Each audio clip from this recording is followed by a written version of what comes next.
A small village sat beside a dense forest where no one went after sunset, not because of animals, but because of the sounds people claimed to hear from inside the trees, sounds that didn't belong to anything human.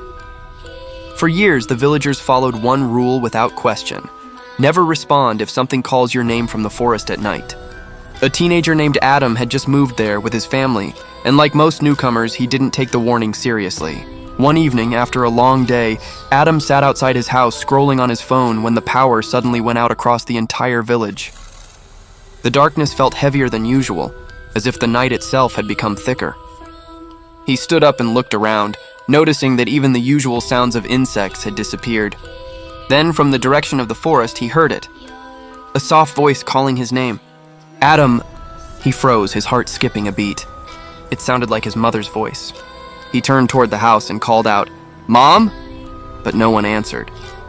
The voice came again, this time slightly louder, still coming from the forest. "Adam, come here."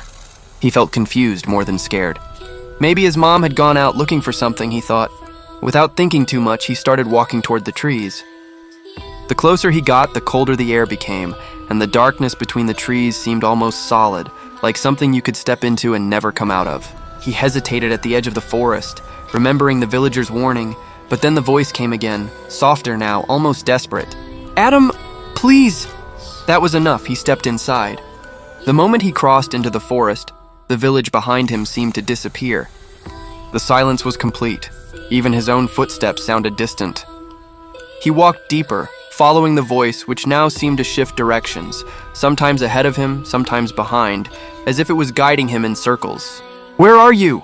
Adam called out, his voice trembling. There was no answer this time, only the sound of leaves moving even though there was no wind. Suddenly he noticed something ahead, a figure standing between the trees. Relief washed over him. "Mom?" he said as he moved closer. The figure didn't respond. It just stood there, facing away from him. Adam stepped closer, raising his hand to touch the person's shoulder. The moment his fingers almost made contact, the figure twisted its head around unnaturally fast. Adam stumbled back in shock. The face staring at him wasn't his mother's. It was pale, stretched, and wrong, with empty black eyes and a smile that was far too wide. "You came," it whispered, but the voice still sounded exactly like his mother. Panic took over. Adam turned and ran, pushing through branches and leaves, trying to find his way back, but the forest seemed endless now. Every direction looked the same. The voice followed him, calling his name from every side, sometimes laughing, sometimes crying, sometimes begging him to come back. He ran until he couldn't breathe, until his legs gave out and he collapsed onto the ground. The whispers stopped, silence returned. Slowly, Adam looked up. He was no longer in the forest. He was standing at the edge of the village again.